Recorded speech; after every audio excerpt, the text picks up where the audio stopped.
Thank you all. In President Bush's State of the Union address, delivered January 28, 2008, the President called for the Congress to pass Protect America Bill that would amend the Foreign Intelligence Surveillance Act, FISA, to allow intelligence agencies in certain conditions to conduct surveillance without a warrant. To protect America, we need to know who the terrorists are talking to, what they are saying, and what they're planning. Last year, Congress passed legislation to help us do that. Unfortunately, Congress set the legislation to expire on February the 1st.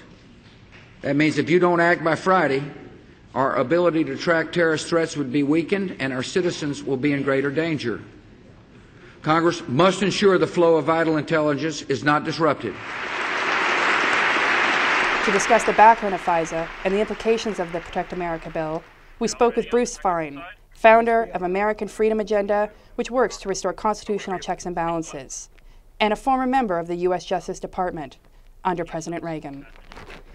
The Senate, Democrats as well as Republicans, because this is a matter of constitutional law and the way in which we view ourselves as a country, should be insisting that the President comply with the initial FISA statute. No blanket warrants. We go back to where it was for over 20 years without difficulty, which required a judge to find probable cause to believe that the target of electronic surveillance had a reasonable expectation of privacy because they were a U.S. citizen or otherwise, and thus obtain a warrant before electronic surveillance began. Now let's remember that this initial statute was not burdensome.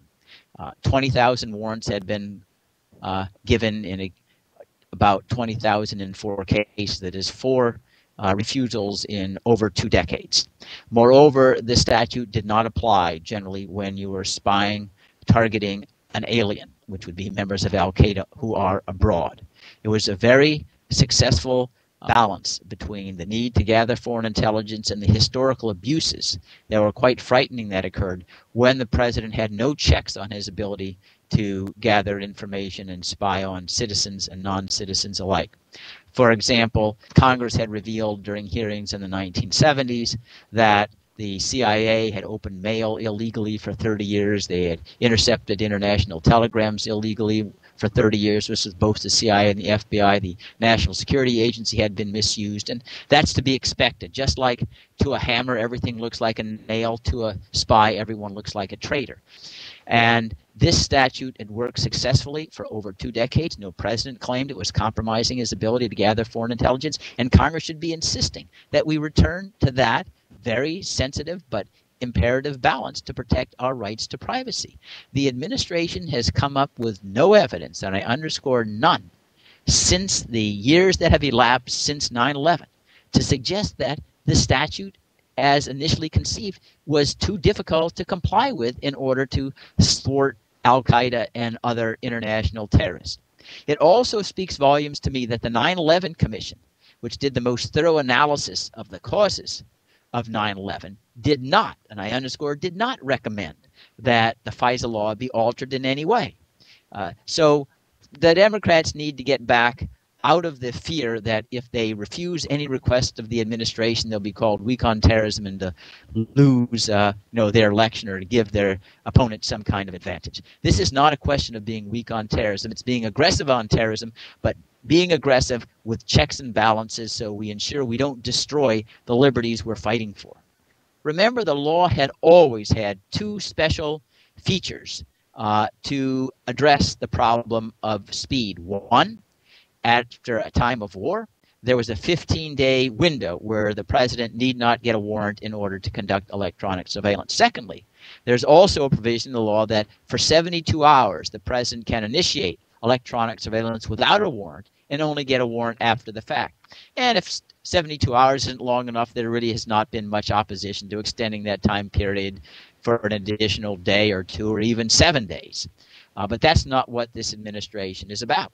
It's seeking to dismantle virtually the entire regime of judicial review of the administration's decisions to spy on anyone at any time, anywhere, in order to build this huge database, and also to say to the Congress and the American people, we know information you don't know.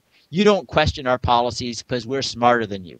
You don't know what the situation is in Iraq or in Afghanistan or Iran and North Korea, and therefore shut up. Don't get involved in this debate because we have all this secret information. I don't know of any instance in the history of the presidency where one president comes in and renounces power that was claimed by the predecessor president. Remember that when you create a crisis atmosphere, when you inflate dangers to the level of war, you increase executive power because it's in war where the money goes to the executive, the power to appoint military generals goes to the executive, secrecy, the emergency authorities go to the executive, and there's a natural inclination, which is healthy for a country to rally behind a president in times of war.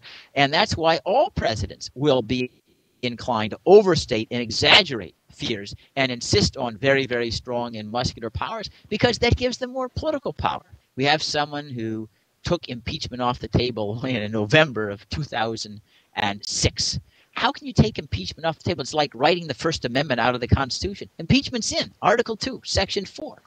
And, of course, in my judgment, the reason why she has been so reluctant to move forward and basically telling Chairman John Conyers of the House Judiciary Committee, you open an impeachment inquiry and I'm going to fire you as chairman like she did Jane Harman on the House Intelligence Committee, is because she herself is compromised. She was alerted early on to the waterboarding, to the illegal electronic surveillance and other sorts of mischief. And she said nothing. And if there was a full-fledged inquiry into these impeachable offenses, she would be shown to be guilty in the sense that Edmund Burke said all that's necessary for evil to triumph is for good men and women to do nothing. And I believe that she is creating, in collusion, so to speak, with Bush, the greatest usurpation of executive power in the history of the United States. And I find it quite deplorable, and I've spoken several times directly and written about this particular problem, that Nancy Pelosi is sacrificing congressional authority to save herself. It's as simple as that. Otherwise, how could you be against at least opening an inquiry to these usurpations of power? Let me just give you one example. With regard to the Nixon impeachment, and I was here at the time, I've been here 40 years. One of the articles of impeachment voted against Richard Nixon was that he refused to comply with subpoenas for information because that would cripple the ability for Congress to oversee and indeed gather information about impeachable offenses if the president could withhold the decisive information. Now, let's take George Bush. It's known that he has told people like Karl Rove, Harriet Miers, Josh Bolten, chief officials in the White House, they can't even testify before Congress, and something as innocuous as firing U.S. attorneys. Now, if that was an impeachable offense for Nixon, why is Nancy Pelosi quiet and say, well, that's just too bad? They haven't even got a vote on contempt of Congress for these sneering at the oversight power. And the only explanation, in my judgment, is Nancy Pelosi knows she would be brought into the embarrassment, and she needs to save her skin.